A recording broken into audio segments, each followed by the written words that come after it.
நண்பர்களே, குரல் ஹேமலதா ரமேஷ். இன்னைக்கு நாம பார்க்க போற கதை உறவாய் வந்த உயிரே பாகம் 3. வாங்க கதைக்குள்ள போவோம்.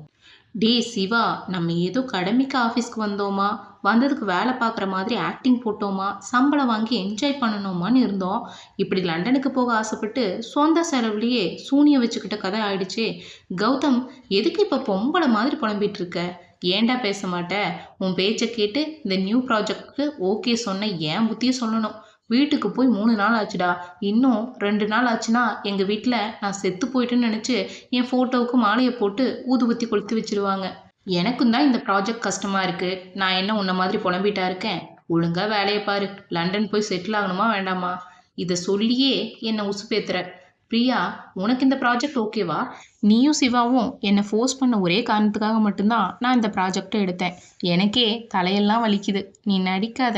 உன் ஆள் கவின் தான் லண்டன் ஆஃபீஸ்க்கு ஹெட்டுன்னு கேள்விப்பட்டேன். அப்படியா? உனக்கு ஒன்றுமே தெரியாதுல்ல? என்று அப்பாவியை போல் தலையை ஆட்டினாள் பிரியா. எந்த நேரமும் அரட்டை அடிச்சிட்டு இருந்தா வேலை எப்படி முடியும் என்று கவின் குரல் கேட்க, ரைட்டு, சைத்தான் சைக்கிளில் வருது என்று முணுமுணுத்து கொண்டு அனைவரும் தங்கள் வேலையை பார்க்க ஆரம்பித்தனர். பிரியா, கொஞ்சம் மீட்டிங் ஹாலுக்கு வாங்க என்று சொல்லிவிட்டு கவின் செல்ல சிவாவும் கௌதமும் ஆச்சரியமாக பார்த்தனர். பிரியா, ஆல் தி பெஸ்ட் என்று இருவரும் ஒன்றாக கூச்சலிட அவர்கள் தலையில் கொட்டு வைத்துவிட்டு தலைக்கால் புரியாமல் துள்ளி குதித்து கவின் பின்னால் சென்றாள். மீட்டிங் ஹாலில் இவர்கள் இருவரை தவிர யாரும் இல்லை. ஏசி அறையிலும் பிரியாவுக்கு உயர்த்து கொட்டியது. அவளின் மூச்சு சத்தம் கூட இரைச்சலாக தோன்றியது. அவன் என்ன பேசப் போகிறான் என்ற ஆர்வம் இருந்தாலும் ஞானத்தில் சிக்கி தவித்தாள். நான் எதுக்கு உன்னை கூப்பிட்டுருக்கேன்னு தெரியுமா? இல்லை என்று கண்கள் சிவக்க குனிந்தபடி தலையை மட்டும் ஆட்டினாள். பிரியா, நீ எனக்கு ஒரு ஹெல்ப் பண்ணணும். சொல்லுங்க, உங்களுக்காக நான் என்ன வேணாலும் பண்ணுவேன். நீ இந்த ப்ராஜெக்ட் பண்ண வேண்டாம், இதோட ட்ராப் பண்ணிடு. ஏன், என்னாச்சு? உனக்கு தெரியும்னு நினைக்கிறேன், நான் தான் லண்டன் ஆஃபீஸ்க்கு ஹெட்டு. ஆல்ரெடி நம்ம ஆஃபீஸில் நம்ம 2 பேரும் லவ் பண்ணுறதா எல்லோரும் என் காது படவே தப்பு தப்பாக பேசுகிறாங்க. அது ஒன்றும் பொய் இல்லையே. நான் உங்களை பண்ணுறது நிஜம்தானே? ஸ்டாப். உன்னை பற்றி யார் வேணாலும் என்ன வேணாலும் பேசட்டும். I don't care. பட் அதில் ஏன் நேரமும் ஸ்பாயில் ஆகும். எனக்கு இங்கேயே என் கூட ஒர்க் பண்ணுறது கம்ஃபர்டபுளாக இல்லை. அங்கேயே நீ கூட வந்தால் எல்லோரும் உனக்கும் எனக்கும் நடுவில் ரிலேஷன்ஷிப் இருக்குன்னு கன்ஃபார்ம் பண்ணிடுவாங்க. எனக்கு இருக்கிற பிரச்சனையில் இது வேறு தேவையில்லாத தலைவலி. நான் என்ன உங்களை லவ் பண்ண சொல்லி டார்ச்சர் பண்ணிட்டு இருக்கேனா? நான் சொல்கிறது உனக்கு புரியுதா இல்லையா? உன்கிட்ட இருந்து தப்பிச்சு போகத்தான் லண்டனுக்கே போகிறேன். அங்கேயும் வந்து என்னை இம்சை பண்ணால் எங்கேயாவது கண்காணாத இடத்துக்கு தான் நான் போகணும் என்று சொல்லிவிட்டு கவின் செல்ல பிரியா உடைந்து போனாள். அடுத்ததாக நீலாம்பரி வீட்டில் நீலாம்பரி தொடர்ந்து சூர்யாவுக்கு ஃபோன் செய்து கொண்டிருந்தாள். ஆனால் அவனுக்கோ அதிகமாக வேலை இருந்ததால் ஃபோனை கையில் எடுக்கக்கூட நேரமில்லை. நீலாம்பரி, அவன் ஏதாவது வேலையா இருப்பான். எதுக்கு அவனை தொந்தரவு பண்ற? ஃப்ரீ ஆனதும் அவனே கால் பண்ணுவான். இல்லைனா வீட்டுக்கு வந்ததும் பேசிக்கலாம். உங்களை மாதிரி எல்லாம் என்னால் இருக்க முடியாது. அதுக்கு தான் நான் அப்பவே சொன்னேன், முதல்ல நான் பொண்ணை பார்த்து முடிவு பண்ணுறேன்னு. அதுக்கப்புறமா சூர்யா கிட்ட சொல்லலான்னு. நீங்கள் தான் அவசரப்பட்டு பொண்ணு ஃபோட்டோவை சூர்யா கிட்ட காட்டி அவனுக்கும் பொண்ணை பிடிச்சி போச்சு. இப்போ வந்து இவர் பொண்ணு ஃபோட்டோவை மாற்றி கொடுத்துட்டேன்னு சொல்கிறாரு. எதுவாக இருந்தாலும் சூர்யா வரட்டும், அவங்ககிட்ட பேசிட்டு அப்புறமா முடிவு பண்ணலாம். சுந்தரம், நீ கொஞ்சம் கவனமாக இருந்திருக்கலாம்ல. சார், சத்தியமாக நான் வேணும்னு பண்ணலை, தெரியாமல் மாற்றி கொடுத்துட்டேன், என்னை மன்னிச்சிடுங்க. இதோ நம்ம சூர்யாவே வந்துட்டானே, அவங்ககிட்ட இப்போவே உண்மையை சொல்லிடலாம். நீலாம்பரி, கொஞ்சம் அமைதியா இரு என்று சேதுராமன் சொல்வதை சற்றும் காதில் வாங்காமல் அவசரமாக சூர்யாவிடம் சென்றாள். சூர்யா, உனக்கு எத்தனை தடவை கால் பண்ணுறது? ஏன் அட்டன் பண்ணவே இல்லை?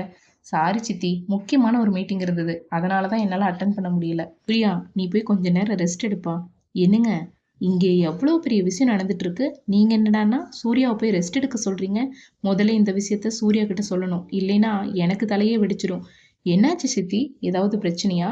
ஆமா சூர்யா, பெரிய பிரச்சனை தான். தரகர் சுந்தரம் முகத்தை வைத்து ஒரு அளவுக்கு பிரச்சனையை கணித்து விட்டான் சூர்யா. பெண் வீட்டார் தன்னிடம் உள்ள குறையால் வேண்டாம் என்று நிராகரித்திருப்பார்கள். எதிர்பார்த்த ஒன்றுதானே என்று தன்னை இயல்பாக காட்டிக்கொள்ள முயன்றான். சுந்தரம் பொண்ணு ஃபோட்டோவை மாற்றி கொடுத்துட்டேன்னு இப்போ வந்து சொல்கிறாரு சூர்யா. இதுக்கு தான் நான் அப்போவே சொன்னேன், எதுவாக இருந்தாலும் நான் பார்த்து முடிவு பண்ணுறேன்னு. உங்கள் அப்பா என் பேச்சை கேட்ட தானே. இப்போ என்ன ஆச்சுன்னு இந்த சத்தம் போடுற நீலாம்பரி? கொஞ்சம் அமைதியாயிரு, நான் சூர்யா கிட்ட பேசிக்கிறேன். நீங்கள் என்ன பேச போகிறீங்க? சேதுராமன் கோபமாக முறைக்க நீலாம்பரி அமைதியாகி விட்டாள். சூர்யா, நம்ம சுந்தரம் பொண்ணு ஃபோட்டோவை மாற்றி கொடுத்துட்டாரு. பொண்ணு வீட்ல என்ன சொன்னாங்க என்று வார்த்தையை மென்று முழுங்கினான் சூர்யா. இன்னும் அவங்க வீட்ல பேசல சூர்யா. அதுக்குள்ள சுந்தரம் விஷயத்த நம்ம கிட்ட சொல்லிட்டாரு. ஓ என்று சந்தோஷத்தில் பெருமூச்சு விட்டான். அந்த பொண்ணு வீட்ல பெருசா வசதி ஒன்றும் இல்லை. அதனால தான் உன் சித்தி இந்த கத்துக்கிட்டு இருக்கா.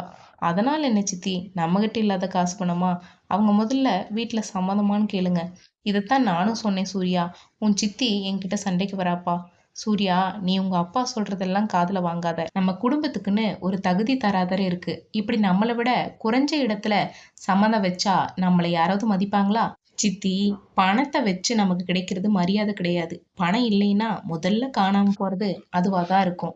பொண்ணு வீட்டுல பேசி பாருங்க. அவங்களுக்கு பிடிக்கலைன்னா இதை இப்படியே விட்டுறலாம் என்று சூர்யா சற்று அழுத்தமாக சொல்லிவிட்டு செல்ல, நீலாம்பரி அதற்கு மேல் எதுவும் பேசவில்லை. சுந்தரம், சூர்யாவே இதை பத்தி பெருசா நினைக்கல. அதனால நீ நாளைக்கே பொண்ணு வீட்டுல பேசிடு. உனக்கு இதுல சம்மதம் தானே நீலாம்பரி? நம்ம பையனுக்கு எது விருப்பமோ அதுவே பண்ணிடலாம். சூர்யா குளித்து முடித்து உடையை மாற்றிவிட்டு தன் கபோர்டில் மறைத்து வைத்திருந்த யாழினியின் போட்டோவை எடுத்து பார்த்தான். 2 நாட்களாக யாழினியின் போட்டோவைத்தான் பார்த்து கொண்டிருக்கிறான்.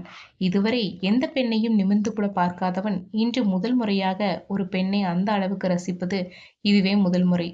அவளின் கண்கள் அவனை பித்து பிடிக்க வைத்தது. அவனுக்கும் இந்த அனுபவம் புதிதாக இருந்தாலும் அதை விரும்பினான். கதவு தட்டும் சப்தம் கேட்டு யாழினியின் போட்டோவை இருந்த இடத்திலேயே வைத்துவிட்டு கதவை திறந்தான். சாரி சூர்யா, நான் உன்னை தொந்தரவு பண்ணிட்டேனா? அப்படியெல்லாம் ஒன்றும் இல்லை சித்தி, உள்ள வாங்க. சாப்பிட வருவேன்னு ரொம்ப நேரம் உனக்காக வெயிட் பண்ணிட்டு இருந்தேன். எனக்கு பசிக்கல, நீங்க சாப்பிடுங்க சித்தி. நானும் அப்பாவும் இப்பதான் சாப்பிட்டு முடிச்சோம். என் மேல உங்களுக்கு ஏதாவது கோவமா? நான் எதுக்கு சூர்யா உன் மேல கோவப்பட போறேன்? உங்க எதிர்பார்ப்பை மீறி நான் என் விருப்பத்தை சொன்னது உங்களுக்கு வருத்தம் இல்லையா? என் விருப்பத்தை விட உன் விருப்பம் தான் எங்களுக்கு முக்கியம். உனக்கு பெண்ணை பிடிச்சிருக்குல்ல, அது போதும். எனக்கு மட்டும் பிடிச்சிருந்தா போதுமா சித்தி? உன்னை யாருக்காவது பிடிக்காம போகுமா சூர்யா? நீங்க என்னை விட்டு கொடுப்பீங்களா? விடுங்க சித்தி, நடக்கிறது நடக்கட்டும். நீங்க போய் தூங்குங்க, நேரம் ஆச்சு. சரி சூர்யா, இந்த பாலையாவது குடிச்சிட்டு தூங்கு என்று தான் கொண்டு வந்திருந்த பால் டம்ளரை நீலாம்பரி கொடுக்க மறுக்க மனமில்லாமல் அதை வாங்கி முழுவதும் குடித்தான் சூர்யா. அடுத்ததாக குமரேசன் வீட்டில் தயவு செஞ்சு வெளியே போங்க என்று பெரும் சத்தத்துடன் சூர்யாவின் போட்டோ வீட்டு வாசலில் வந்து விழுந்தது.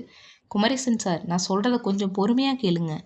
உன்னை பெரிய மனுஷன் நம்பிதானே என் பொண்ணுக்கு மாப்பிள்ளை பார்க்க சொன்னேன். உன்னால் முடியாதுன்னா முடியாதுன்னு சொல்லிட்டு போ. அதை விட்டுட்டு கால் நடக்க முடியாத ஒரே பையனுக்கு என் பொண்ணை வரன் கேட்டு வந்திருக்கியே, உனக்கு மனசாட்சி இல்லை? சார், அவங்க ரொம்ப வசதியான இடம். ஓ, பணத்தை பார்த்து பல்ல இடிச்சிடுவேன்னு நினச்சியா? எங்ககிட்ட காசு பணம் வேணா குறைவாக இருக்கலாம், ஆனால் மான மரியாதை நிறையவே இருக்குது. குமரேசன் சார், நான் சொல்கிறத மட்டும் முழுசாக கேட்டுட்டு அப்புறம் பேசுங்க. பையன் ரொம்ப தங்கமான பையன், குடும்பமும் ரொம்ப நல்ல குடும்பம். அவங்ககிட்ட கோடிக்கணக்கில் பணம் இருந்தாலும் ஒரு துளி கூட அந்த பந்தாவோ பகட்டிலோ கிடையாது. பையனுக்கு நடக்க முடியாதுங்கிற ஒரே குறை இருக்கு. அதை நான் இல்லைன்னு சொல்லலை. உங்களுக்கு விருப்பம் இருந்தால் மட்டும் சொல்லுங்க. இதில் எந்த கட்டாயமும் இல்லை. என் மனசுக்கு பாப்பா அந்த வீட்டுக்கு போனால் நல்லா இருக்குன்னு தோணுச்சு. அதான் சொன்னேன். தப்பா எடுத்துக்காதீங்க. நான் வரேன். சுந்தரம் சென்ற பிறகு கூட குமரேசனின் ஆத்திரம் அடங்கவில்லை. என்னங்க, நீங்க டென்ஷன் ஆகி உடம்பு கெடுத்துக்காதீங்க. இந்த ஆளு மேல எவ்வளவு மரியாதை வச்சிருந்தாங்களா? ஆனா இந்த மனுஷன் எவ்வளவு நாசுக்கா நம்மளை அசிங்கப்படுத்திட்டு போறான். அந்த அண்ணன் அப்படிப்பட்டவர் இல்லைங்க. அப்போ அவர் பண்ணது சரின்னு சொல்றியா? சேச்சே, நான் அப்படி சொல்லலீங்க. அந்த அண்ணனுக்கு நம்ம குடும்பத்தை ரொம்ப வருஷமா தெரியும். ஏதோ ஒரு விதத்துல இந்த வரன் நம்ம குடும்பத்துக்கு செட் ஆகுன்னு யோசிச்சு சொல்லியிருக்கலாம். நமக்கு விருப்பம் இல்லைன்னு நாசுக்கா சொல்லியிருக்கலாம். அவசரப்பட்டு ரொம்ப கோவப்பட்டீங்களோன்னு தோணுது. நீ என்ன சமாதானம் சொன்னாலும் இந்த விஷயத்துல நான் கோவப்படாம இருக்க முடியாது அகிலா. அடுத்ததாக ஆபீஸில் பிரியா, ஏன் ஒரு மாதிரி இருக்க? அதெல்லாம் ஒன்றும் இல்லை, நல்லா தான் இருக்கேன். நான் அந்த ப்ராஜெக்ட்ல இருந்து வெளியே வந்துடலான்னு இருக்கேன் சிவா. ஏன் லூசு, என்ன ஆச்சு? நம்ம 3 பேரும் முடிவு பண்ணி தானே இந்த ப்ராஜெக்டுக்கு ஒத்துக்கிட்டோம். சிவா, நீ கொஞ்சம் அமைதியா இரு. பிரியா, நம்ம முதல்ல செலக்ட் ஆவோமானே தெரியல. இருந்தாலும் இந்த ப்ராஜெக்ட் எடுத்தாச்சு. இதை முடிச்சு கொடுத்துடலாம்.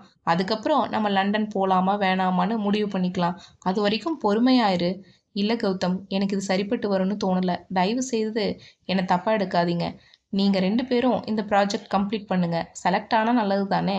நீ இல்லாமல் நாங்கள் மட்டும் எப்படி போகிறது? சும்மா லூசு மாதிரி பேசாது சிவா. நீங்கள் போகிற இடத்துக்கெல்லாம் நானும் பின்னாடியே வர முடியுமா? இந்த ஃப்ரெண்ட்ஷிப் எல்லாம் கொஞ்ச நாள் தான். நம்ம எல்லாத்துக்கும் கல்யாணம் ஆயிடுச்சுன்னா 3 பேரும் ஒன்றாவே இருக்க முடியுமா என்ன? என் முடிவில் எந்த மாற்றமும் இல்லை. இதை பற்றி இனிமேல் பேச வேண்டாம் என்று கோபமாக சொல்லிவிட்டு சென்ற பிரியாவை சிவாவும் கௌதமும் புரியாமல் பார்த்தனர். என்னாச்சு கௌதம் இவளுக்கு? நேத்து வரைக்கும் நல்லா தானே இருந்தா. இப்ப திடீர்னு லூஸ் மாதிரி பேசிட்டு போறா. இத பத்தி நம்ம அவகிட்ட இப்ப எதுவும் பேச வேண்டாம். அவளே சொல்லுவா. அதுவும் சரிதான். அடுத்ததாக சூர்யாவின் வீட்டில். சூர்யா, சொல்லுங்கப்பா. இன்னைக்கு உனக்கு முக்கியமான மீட்டிங் ஏதாவது இருக்கா? மீட்டிங் எதுவும் இல்ல. ஃப்ரீ தான். என்ன விஷயம்னு சொல்லுங்க. நம்ம ஸ்டாஃப் சந்திரன் பொண்ணுக்கு இன்னைக்கு ஈவினிங் ரிசப்ஷன். ஆமா, இன்விடேஷன் கொடுத்தாரு. நானே மறந்து போயிட்டேன். நான் போகணும்னு நினைச்சிட்டு இருந்தேன். ஆனா இப்போ முக்கியமான வேலை ஒன்று வந்துடுச்சு. அதனால நீ போயிட்டு வர முடியுமா? சரிங்கப்பா. சந்திரன் ரொம்ப வருஷமா நம்ம கம்பெனில வேலை பார்க்குறாரு. Is the very honest and hard worker person. எனக்கு ரொம்ப பிடிச்சவரும் கூட. தெரியும்ப்பா. அதான் அவர பொண்ணு கல்யாணத்துக்காக 5,00,000 கொடுத்துருக்கீங்களே! அது நம்ம ஆஃபீஸ்ல ஒர்க் பண்ற எல்லாருக்குமே, அவங்க வீட்ல நடக்கிற விசேஷங்களுக்கு நம்ம ஒரு தொகை கொடுக்கறது தான். ஆனா, இவரு எனக்கு கொஞ்சம் ஸ்பெஷல். அதனால ஏதாவது பண்ணணும்னு நினைக்கிறேன். என்ன பண்ணணும்னு சொல்லுங்க. அப்படியே பண்ணிடலாம். நேரம் வரும்போது நானே சொல்றேன். ம். சரிப்பா. அடுத்ததாக குமரேசன் வீட்டில். அகிலா, இன்னைக்கு சந்திரனோட பொண்ணுக்கு ரிசப்ஷன் இருக்கு. மறந்துட்டியா? அத எப்படி மறப்பேன்? உங்க பால்ய சிநேகிதர் வீட்டு விசேஷமாச்சே! மறப்பேனா? நம்ம 4 பேரும் 6 மணிக்கெல்லாம் கிளம்பணும். ஆட்டோவுக்கு சொல்லி வச்சுட்டேன். வண்டி வந்ததுக்கு அப்புறமா ரெடி ஆயிட்டு இருக்கக்கூடாது. அதெல்லாம் டைமுக்கு ரெடி ஆகிடுவோம். தேவையில்லாம டென்ஷன் ஆகாம இந்த காஃபிய குடிச்சிட்டு கொஞ்சம் ரெஸ்ட் எடுங்க. மகிழினி, தீபாவளிக்கு எடுத்த அந்த மஞ்சள் கலர் சுடிதார் போட்டுட்டு நல்லா தலை சீவி இந்த பூவ வச்சுக்கோ. ஈவினிங் ஒரு ரிசப்ஷன் போகணும். யாரோட ரிசப்ஷன்மா? அப்பாவோட ஃப்ரெண்டு பொண்ணுக்கு. ஓஹோ! என்னவோ? டைம் ஆச்சு. சீக்கிரம் கிளம்பு. எனக்கு அந்த எல்லோ கலர் சுடிதார் பிடிக்கல. ப்ளூ கலர் சுடிதார் போட்டுக்கிறேன். எது? அந்த கையில்லாத சுடிதாரா? ஆமா. அதுக்கு என்ன குறைச்சல்? அதுல துணியே குறைச்சல் தான். உங்க அப்பா திட்டுவாரு. ஒழுங்கா நான் சொன்ன சுடிதார போட்டுட்டு வா. அப்புறம் பூ அக்காக்கும் சேர்த்து தான் வாங்கியிருக்கு. எல்லாத்தையும் நீயே தலையில வச்சுக்காத. அவளுக்கும் கொஞ்சம் மிச்சம் வச்சுடு. அதானே பார்த்தேன். அவளுக்கு போக மிச்சம் மீதி தானே எனக்கு கிடைக்கும். அதிக பிரசங்கி. வாய் பேசாம சட்டுன்னு போய் கிளம்புற வழிய பாரு. ஆமா, வாசலை எட்டி பாரு. யாழினி வந்துட்டாளான்னு. எனக்கு தெரியாது. நீங்களே போய் பாருங்க என்று சொல்லிவிட்டு மகளினி உடை மாற்றச் சென்றாள். ஆபீஸிலிருந்து வந்த யாழினி வழக்கம் போல் தன் செருப்பு ஒரு புறம், கைப்பை ஒரு புறம் என்று வீசி எறிந்துவிட்டு தன் அறைக்கு சென்று கதவை சாத்திக் கொண்டாள். யாழினி, யாழினி என்ற அகிலாண்டீஸ்வரி அறைக்கதவை நீண்ட நேரம் தட்ட சலிப்புடன் வந்து கதவை திறந்தாள். என்னம்மா, இப்பதானே வந்தேன். எனக்கு ரொம்ப டயர்டா இருக்கு. கொஞ்சம் ரெஸ்ட் எடுக்க விடுங்க. யாழினி, காலையிலேயே உங்ககிட்ட சொல்ல மறந்துட்டேன். அப்பாவோட ஃப்ரெண்டோட பொண்ணுக்கு இன்னைக்கு ரிசப்ஷன் இருக்கு. அப்பா நம்ம எல்லாமே ஃபேமிலியோட போகணும்னு ஆசைப்படுறாரு. கொஞ்சம் சீக்கிரம் ரெடி ஆகு. போயிட்டு வந்துடலாம். அம்மா, விளையாடுறியா? எனக்கு தலையெல்லாம் பயங்கரமா வலிக்குது. நீங்க போயிட்டு வாங்க. நான் வரல. ரொம்ப பண்ணாதடி. சீக்கிரமா வந்துடலாம். அப்பா ரொம்ப பிரியப்படுறாரு. நீ வரலன்னு தெரிஞ்சா வருத்தப்படுவாரு. இதுல வருத்தப்பட என்ன இருக்கு? அப்பா கிட்ட நான் பேசிக்கிறேன். எனக்கு சூடா ஒரு கப் காஃபி மட்டும் கொண்டு வந்து குடேன். அகிலா, இன்னும் 10 நிமிஷத்துல ஆட்டோ வந்துடும். இன்னும் கிளம்பலையா? நாங்க கிளம்பியாச்சு. யாழினிக்கு தான் தலை வலிக்குதுன்னு வரலின்னு சொல்றா. இப்படி சொன்னா எப்படி? நம்ம வீட்டு விசேஷத்துக்கு அவங்க எல்லோரும் குடும்பமா வந்திருக்காங்க. அவன் அத்தனை தடவை எல்லோரையும் வரணும்னு சொல்லிட்டு போனான். இப்ப நீ வரலைன்னா எப்படிம்மா? பா, ப்ளீஸ். எனக்கு ஆல்ரெடி ரொம்ப தலைவலிக்குது. டயர்டா இருக்கு. நீங்க முதல்லயே சொல்லியிருந்தா இன்னைக்கு ஆஃபீஸ்க்கு லீவாவது போட்டிருப்பேன். திடீர்னு வந்து சொன்னா எப்படி? சரி சரி, விடுமா. நீ டேப்லெட் போட்டு ரெஸ்ட் எடு. நைட் உனக்கு சாப்பிட வெளியில இருந்து வாங்கிட்டு வந்துடுறோம். ம். சரிப்பா. குமரேசன் ஆட்டோக்காரருக்கு போன் செய்து வர சொல்லி சொன்னார். யாழினியை இடித்து தள்ளிவிட்டு மகளினி அவள் அறைக்கு சென்று யாழினியின் கபோர்டை உருட்ட ஆரம்பித்தாள். ஏ லூசு, இங்க என்னடி பண்ற? ஒன்னும் இல்ல. இப்ப எதுக்கு எல்லாத்தையும் களைச்சு போட்டுட்டு இருக்க? லாஸ்ட் வீக் மால்ல நீ ஒரு லிப்ஸ்டிக் வாங்கினில, எனக்கு அது வேணும். அது ரொம்ப காஸ்ட்லியான லிப்ஸ்டிக். அதெல்லாம் உனக்கு தர முடியாது. முதல்ல இங்கிருந்து வெளியே போ. நீ மட்டும் என் நெயில் பாலிஷ் எடுத்து போட்ட. அப்ப நான் ஏதாவது சொன்னனா? ஒழுங்கா இப்ப நீ லிப்ஸ்டிக் தரையா இல்லையா? நான் போய் அப்பா கிட்ட சொல்லட்டுமா? தந்து தொலைகிறேன் என்று தன் ஹேண்ட்பேக்கில் இருந்து லிப்ஸ்டிக்கை எடுத்து மகிழினியிடம் கொடுத்தாள். அந்த பயம் இருக்கட்டும் என்று கண்ணாடி முன்னின்று லிப்ஸ்டிக்கை தன் இதழில் தடவினாள் மகிழினி. சுவத்துக்கு சுண்ணாம்படிச்சது போதுண்டி, காலி பண்ணிடாத. இந்தா உன் லிப்ஸ்டிக்கு, நீயே வச்சுக்கோ என்று யாழினியின் கையில் கொடுத்துவிட்டு அவசரமாக வெளியே ஓடினாள் மகிழினி.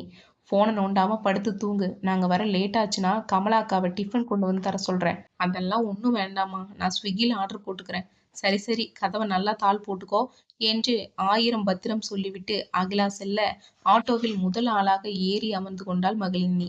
அவர்கள் மூவரையும் வழி அனுப்பி வைத்துவிட்டு உள்ளே வந்து கதவை தாளிட்ட யாழினி சந்தோஷுக்கு அளித்தாள்.